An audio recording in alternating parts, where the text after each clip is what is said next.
بسم اللہ الرحمن الرحیم۔ سب کی نظروں سے چھپ کر میں چھت پر آ گئی تھی اور دھوپ میں بیٹھ کر مونگ پھلی کھانے لگی۔ میں سب سے چھپ کر آئی تھی، لیکن پھر بھی میرے چھوٹے بھائی طیب کو نہ جانے کیسے خبر مل گئی کہ میں چھت پر بیٹھی ہوئی ہوں۔ اس کے قدموں کی آواز سیڑھیوں پر سنائی دے رہی تھی۔ میں نے جلدی سے چھت کے ایک کونے میں مونگ پھلی چھپا دی اور چارپائی پر لیٹ کر دھوپ سینکنے لگی۔ مجھے لیٹے ہوئے اسے دیکھ کر بہت مایوسی ہوئی۔ کچھ دیر تک میرے پاس بیٹھا رہا۔ اس کے جانے کے بعد ہی میں دوبارہ مونگ پھلی کھانے لگی کہ امی کی آواز سنائی دی۔ وہ مجھے بلا رہی تھی۔ امی کے بلانے پر سب کچھ چھوڑ کر میں جلدی سے چھت سے نیچے آ گئی، پھر ان کے ساتھ کاموں میں مصروف ہو گئی۔ شام کو اچانک مجھے یاد آیا کہ میری مونگ پھلی تو چھت پر پڑی ہے۔ میں جلدی سے چھت پر آ گئی، جہاں پر میں نے اسے چھپا کر رکھا تھا۔ دیکھنے لگی تو یہ دیکھ کر حیرت زدہ رہ گئی کہ وہاں پر 2 کبوتر بیٹھے ہوئے تھے اور سردی کی وجہ سے کپ کپ آ رہے تھے۔ نہ جانے یہ کبوتر ہماری چھت پر کیسے آ گئے۔ انہیں دیکھ کر مجھے بہت ترس آیا۔ شدید سردی کا موسم تھا، رات کو اگر یوں ہی سردی میں چھت پر رہے تو مر جائیں گے۔ یہ خیال آتے ہی میں نے ان کی مدد کرنے کا فیصلہ کیا۔ اسٹور روم سے ایک پرانا کارٹن اٹھا کر چھت پر لے گئی۔ دونوں کبوتر اٹھا کر اس کارٹن میں رکھے، بلکہ اس میں بہت سارے کپڑے بھی رکھ دیے تھے تاکہ ان کو سردی نہ لگے۔ سب فالتو کپڑے پڑے تھے اور پھر میں نے انہیں سیڑھیوں کے ساتھ پرانے کمرے میں رکھ دیا۔ امی کو جانوروں اور پرندوں سے بہت الرجی تھی۔ میں جانتی تھی کہ اگر انہوں نے ان بے زبان جانوروں کو دیکھ لیا تو بہت غصہ کریں گی، لیکن میں پرندوں کو ایسے کھلے آسمان کے نیچے بے یار و مددگار بھی نہیں چھوڑ سکتی تھی، اس لیے یہ محفوظ مقام پر رکھ دیا۔ مجھے یہ بھی اندیشہ تھا کہ رات کو چھت پر انہیں کوئی جنگلی بلی مار کر بھی کھا سکتی ہے۔ وہ خوبصورت کبوتر تو بہت معصوم تھے۔ میں نہیں چاہتی تھی کہ انہیں کوئی نقصان پہنچے۔ ہم سب بہن بھائیوں کو جانوروں اور پرندوں سے بہت پیار تھا، لیکن ہم سب امی کی وجہ سے آج دن تک گھر میں کوئی پرندہ نہیں لائے تھے۔ رات کو سوتے ہوئے بھی مجھے ان کبوتروں کا خیال آ رہا تھا کہ نہ جانے بیچارے کہاں سے آ گئے تھے۔ ہو سکتا ہے کہ ان کا مالک انہیں ڈھونڈ رہا ہو۔ صبح اٹھتے ہوئے بھی سب سے پہلے میرے ذہن میں ان کبوتروں کا ہی خیال آیا تھا۔ میں نے طیب کو بھی اپنا رازدار بنا لیا تھا اور اسے سب کچھ بتا دیا۔ میری طرح وہ بھی خوش ہو رہا تھا۔ ابا اکثر چھت پر کبوتروں اور چڑیوں کو دانہ ڈالا کرتے تھے۔ کچھ دانے رکھے ہوئے تھے۔ میں جلدی سے ایک چھوٹی سی پلیٹ میں دانے ڈالے، دوسری چھوٹی پلیٹ میں پانی بھر کر طیب کو دیا کہ وہ چھت پر جا کر ان کے ڈبے میں رکھ دے۔ کچھ دیر بعد وہ واپس آیا تو اس کا چہرہ لٹکا ہوا تھا۔ اس نے بتایا کہ وہ ڈبہ خالی تھا اور کبوتر اس میں موجود نہیں تھے۔ یہ جان کر مجھے بہت حیرت ہوئی، کیونکہ میں نے تو ان کو بہت محفوظ کر کے رکھا۔ پھر نہ جانے کہاں چلے گئے، وہ تو کہیں جا بھی نہیں سکتے تھے۔ طیب کے کہنے پر میں جلدی سے اوپر آ گئی۔ جب اس کارٹن کو کھول کر دیکھا تو بہت مایوسی ہوئی۔ میں نے سوچ لیا تھا کہ ابا سے کہہ کر ایک چھوٹا سا پنجرا منگوا لوں گی، جس میں ان دونوں کبوتروں کو چھت پر ہی رکھوں گی، امی کو نظر بھی نہیں آئیں گے۔ لیکن وہ دونوں تو کہیں چلے گئے تھے۔ میں چھت پر اچھی طرح سے انہیں تلاش کر رہی تھی، لیکن وہ یہاں موجود ہوتے تو مجھے ملتے۔ سامنے والوں کی چھت پر میں نے نظر ڈالی تو یہ دیکھ کر حیران رہ گئی کہ وہاں پر ایک بہت بڑا پنجرا بنا ہوا تھا۔ شاید وہ دونوں کبوتر بھی اسی گھر سے ہماری طرف آئے ہوں گے، لیکن چند روز پہلے تو یہ چھت خالی تھی، اس پر تو کوئی پنجرا نہیں تھا۔ جب میں چھت سے نیچے آئی تو محلے کی خاتون امی کے پاس بیٹھی ہوئی تھی۔ امی سبزی کاٹنے کے ساتھ ہمیشہ شمسا آنٹی سے باتیں بھی کرتی تھی۔ ابھی بھی مصروف تھی۔ شمسا آنٹی کی بات نے مجھے چونکا دیا تھا، اس لیے میں توجہ سے ان کی بات سننے لگی۔ وہ آوارہ لڑکے سارا دن چھت پر رہے تھے، ہمارے گھروں میں تانکا جھانکی کرتے رہیں گے۔ میں تو کہتی ہوں کہ مالک مکان سے بات کرنی چاہیے اور ان کبوتر باز لوگوں کو گھر کرائے پر ہی نہیں دینا چاہیے۔ سارے محلے کی عزت کی بات ہے۔ آنٹی شمسا نان سٹاپ بولے جا رہی تھی۔ ہاں ہاں، تم بالکل ٹھیک کہہ رہی ہو، ہمارے گھر کے تو بالکل سامنے ہی گھر ہے۔ میری بچیاں تو جب جی چاہے چھت پر جاتی ہیں، میں نے کبھی منع نہیں کیا، لیکن اب تو بہت مشکل ہو جائے گی۔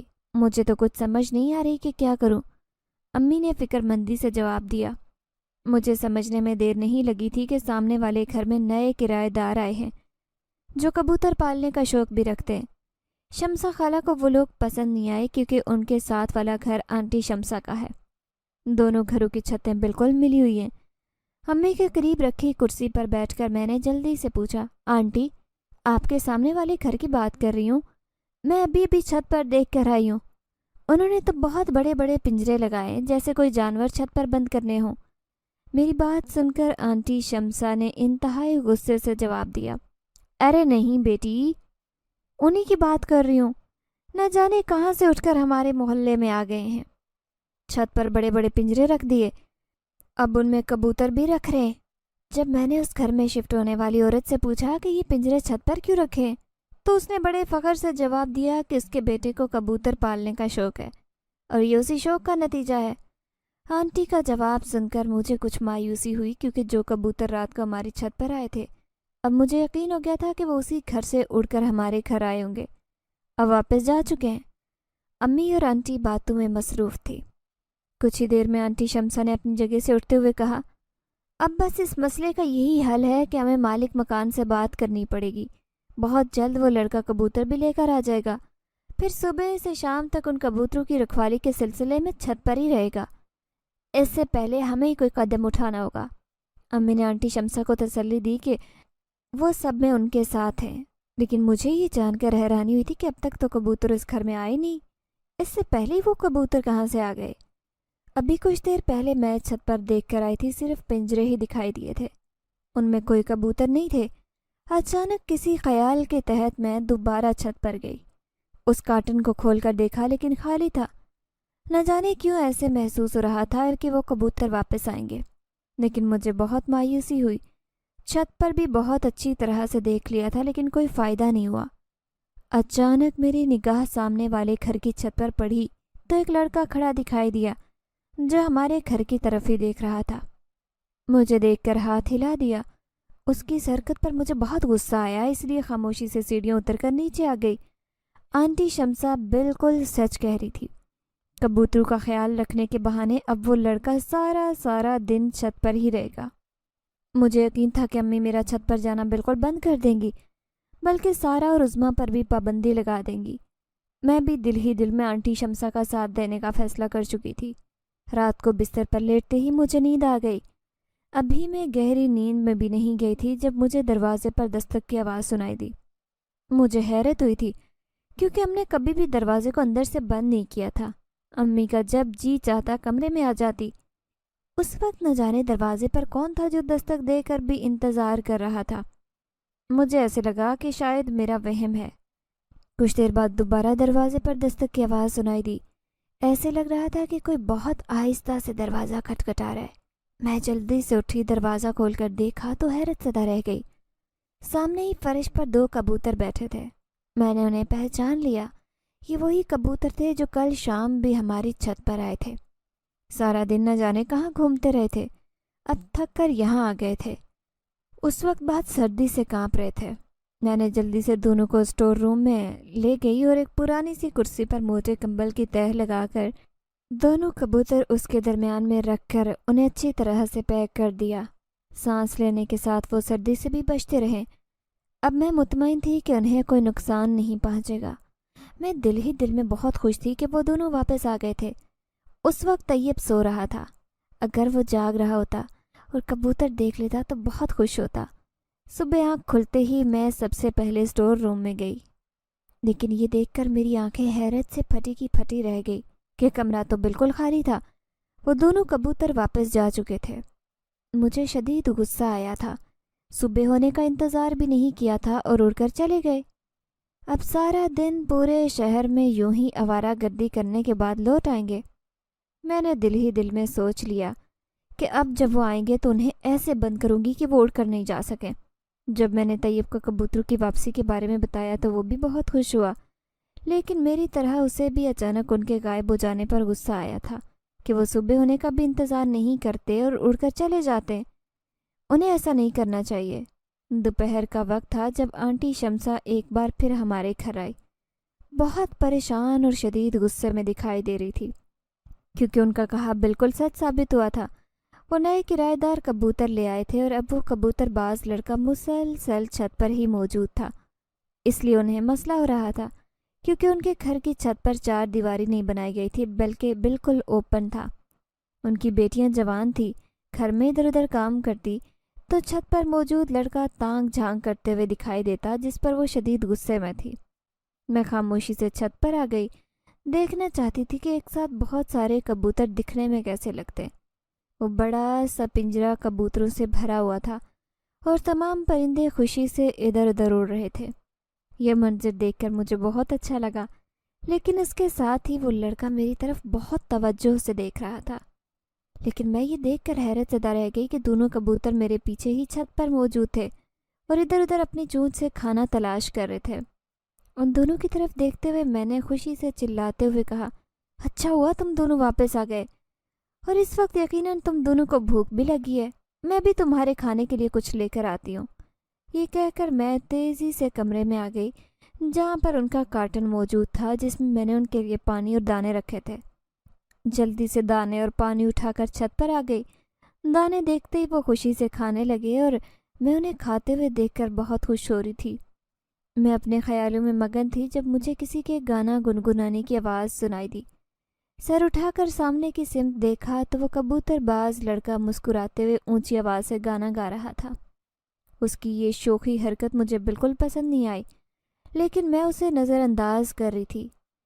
وہ تو کوئی بہت ہی ڈھیٹ قسم کا لڑکا تھا، مسلسل سامنے کھڑا گانے گا رہا تھا۔ اسے یہ بھی احساس نہیں تھا کہ گلی میں سے گزرتے ہوئے لوگ اس کے بارے میں کیا سوچیں گے۔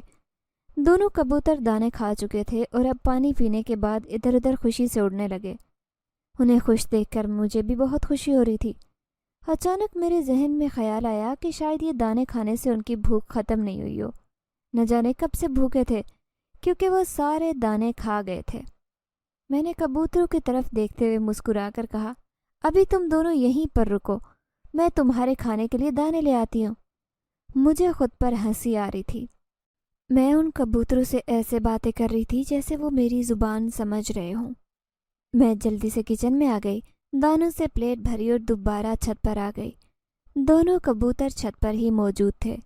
اچانک ہوا چلنے لگی اور دیکھتے ہی دیکھتے ہوا نے ایک طوفان کی صورت اختیار کر لی۔ یہ سب کچھ اتنی جلدی ہوا تھا کہ مجھے سمجھ ہی نہیں آئی۔ مجھے ان کبوتروں کی فکر ہو رہی تھی، لیکن وہ تو آرام سے بیٹھے ہوئے تھے۔ ہوا کے چلنے کی وجہ سے، مٹی اور دھول کے گرد و غبار کی وجہ سے میں نے آنکھیں بند کر لی۔ اچانک مجھے کسی کے خوف سے چیخنے چلانے کی آوازیں سنائی دینے لگی۔ میں نے جلدی سے آنکھیں کھولی۔ آوازیں سامنے والی چھت سے ہی آئی تھی، لیکن اب وہاں کوئی بھی موجود نہیں تھا۔ وہ دونوں کبوتر بھی اٹھ کر نہ جانے کہاں چلے گئے تھے۔ دانے ابھی کچھ باقی تھے، وہ سارے کھا کر نہیں گئے تھے۔ دانوں والی پلیٹ اٹھا کر میں نے کمرے میں رکھ دی اور چھت سے نیچے آ گئی۔ امی برآمدے میں بیٹھی کپڑے طے کر رہی تھی۔ میں نے ذہن میں ادھر ادھر دیکھا، سب کچھ اپنی جگہ پر موجود تھا۔ مجھے بہت حیرت ہوئی۔ ابھی کچھ دیر پہلے شدید طوفان آیا تھا، لیکن ہمارے گھر کی حالت تو بالکل محسوس نہیں ہو رہا تھا کہ کچھ دیر پہلے ہوا چلی ہو۔ میں نے امی کی طرف دیکھتے ہوئے حیرت سے پوچھا، ابھی کچھ دیر پہلے تو اچانک بہت تیز ہوا چلنے لگی تھی، آپ کیا کر رہی تھی؟ امی نے مصروف نظروں سے میری طرف دیکھتے ہوئے لاپرواہ انداز سے کہا، اب تو تم نے جاگتے ہوئے بھی خواب دیکھنا شروع کر دیے۔ کتنی بار تم سے کہا ہے کہ یہ ڈرامے کم دیکھا کرو، ہر وقت تو ٹی وی کے سامنے بیٹھی رہتی ہو، اسی لیے عجیب عجیب باتیں کرتی ہو۔ امی کا جواب سن کر میں بہت حیران ہوئی تھی۔ پہلے ہی میری حیرت کچھ کم نہیں تھی، جبکہ امی کے جواب نے مجھے اور پریشان کر دیا۔ آج ابا خلاف معمول جلدی گھر واپس آ گئے تھے اور کچھ پریشان بھی دکھائی دے رہے تھے۔ امی نے مجھے جلدی سے چائے بنانے کے لیے کہا۔ ابا کو میرے ہاتھ کی چائے بہت پسند تھی، اسی لیے جب وہ شام کو گھر واپس آتے تو میں ان کے لیے چائے بنایا کرتی تھی۔ چائے بنا کر جب میں کمرے میں داخل ہوئی تو ابا بہت پریشان دکھائی دے رہے تھے۔ اماں نے ابا کی طرف دیکھتے ہوئے کہا کہ تم خود ہی دیکھ لو، اس بار فصل کی کیا حالت ہے۔ وقت پر بارش نہ ہونے کی وجہ سے سب کچھ تباہ و برباد ہو چکا ہے۔ مجھے تو کچھ سمجھ نہیں آ رہی کہ ہمارا کیا ہوگا۔ اگر یہی حالات رہے تو سب معاملات الٹ پلٹ ہو جائیں گے، یہاں تک کہ ہمیں کھانے پینے کے لیے بھی کچھ میسر نہیں آئے گا۔ ابا کی بات سن کر میں بھی پریشان ہو گئی۔ امی نے تسلی دیتے ہوئے کہا کہ اللہ تعالیٰ ہم سب کے لیے بہت بہتری کرے گا۔ بارش نہ ہونے کی وجہ سے صرف آپ کی فصل خراب نہیں ہوئی، بلکہ تمام کسان اس وقت پریشان ہیں۔ ہم سب ساتھ ہیں، پریشان ہونے کا کوئی فائدہ نہیں ہے۔ اللہ ہی ہمارے لیے آسانیاں پیدا کرے۔